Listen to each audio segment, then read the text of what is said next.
Hello, and welcome to the Wayfaring Panda Superhero Saturday. I'm Annette. I'll be making a card with the superhero theme.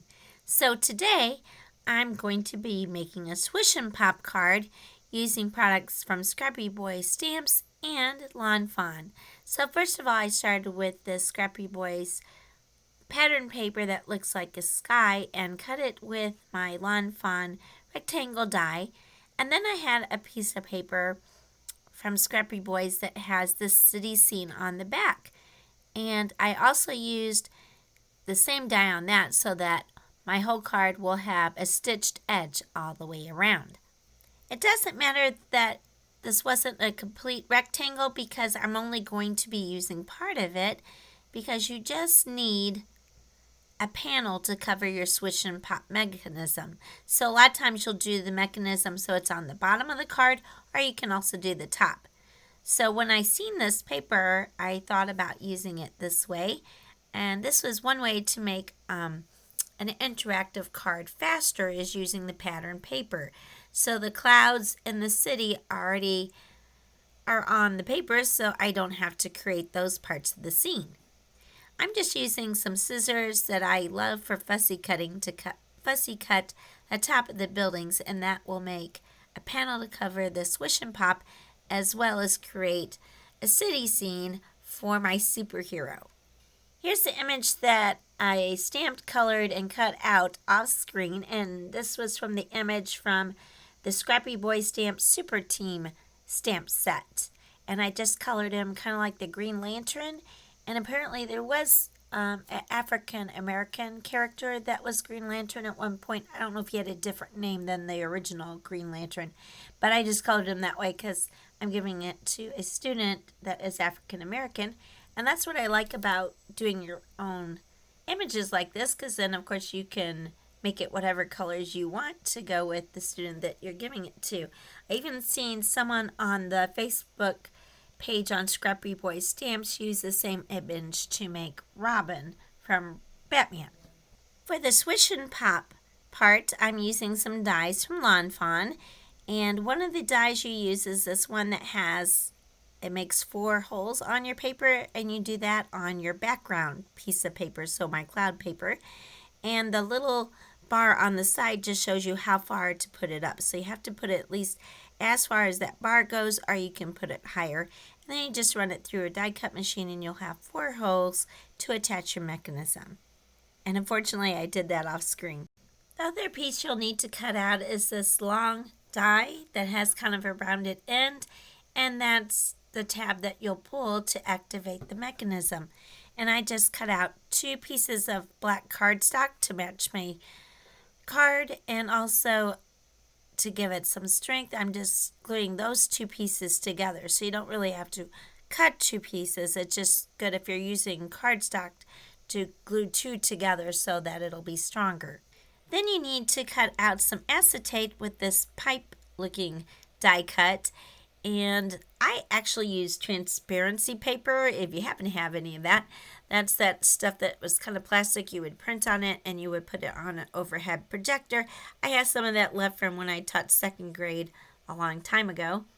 Then you'll also need 2 small brads. So the first brad goes through the paper and that first hole that's on the pipe piece.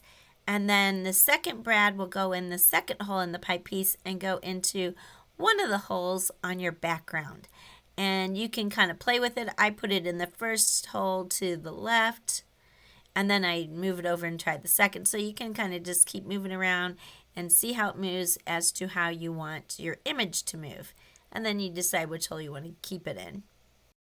Also kind of played around with it a little bit to decide if I wanted my pull tab to be on the left or the right of the card. You can put it either direction. After I played around with it quite a bit, I decided I liked it best on the second hole from the left, and also to do the pulling, have the pull tab on the left also, because I wanted my character to fly up when you pulled the pull tab out as opposed to landing when you pull the pull tab. Now that I decided to have my pull tab on the left, I'm going to use the die to cut the little slot for the pull tab. So first of all, I get my bar even lined up on the back so that I can line it up with my panel with the city so I know where to put the die. And I use some tape to hold my die in place while I run it through my die cut machine. I must not have my die all the way against the edge as part of it didn't cut off, so I just used my scissors to cut off the open piece. Then I just used some 1/4-inch foam tape to put around where the panel will be so I can pop that up so our mechanism will move. So you want to use as much as necessary to get it to be stable, but also you don't want to put it where it's going to interfere with the mechanism.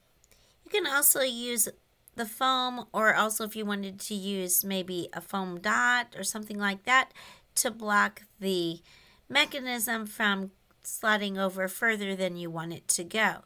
So I just kind of see how far I want him to start his flying so he comes out right from behind this building. Then I just put some foam tape there, so that's where it'll start. And then I also keep building up my foam tape, and I have to keep checking with the city because, of course, these buildings are all different heights, so I want to make sure that the foam tape isn't anywhere where it's showing or interferes with the movement. The camera shut off while I was adding the foam, but I just went ahead and finished most of my foam with the camera off since you get the idea. I did end up moving some of the foam down to the below the pull tab so that my pull tab wouldn't keep falling down below where I wanted it, and also to make sure it was still moving. Now, after doing several of these cards, I know it's best to use 2 layers of foam tape, so that's what I did. Then I pushed my pull tab all the way in and then use my scissors to cut off the extra part of the pull tab. The Swish and Pop dies has this little die that you can cut out another color, which I used red cardstock, and then you just put this at the end of your pull tab so that the recipient knows to pull the card. And I just used my Nuvo Deluxe glue to glue this on. Then I just used some glue dots to attach my superhero to the acetate, and you want to make sure that the sticky part is just on the acetate and your cutout. You don't want it to be hanging off because otherwise your swinging mechanism will get stuck on the paper. And then after I attached him, I trimmed off my extra acetate, and then I used my Nuvo Deluxe glue to attach my card panel to the front of my card. I will put a list of all the products that I used in the description below. Some of these will be affiliate links. They don't cost you anything extra to use, but I do get a small commission from any sales that those links generate, and that does help support my channel. Some of the links obviously won't be affiliate links, like the Scrappy Boys Stamps. That is a small stamp company that I discovered at a convention that I went to. So I'll put a link to their website if you're interested in their papers or their stamps. But I don't get a commission from them because they don't have an affiliate program. I'll just put it there for your information. I want to thank you so much for watching the video. If you liked it, please give it a like.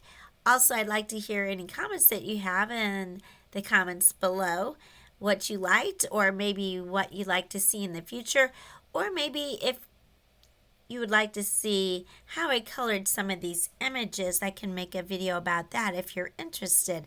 I just usually don't put the coloring in because that would make the video quite long.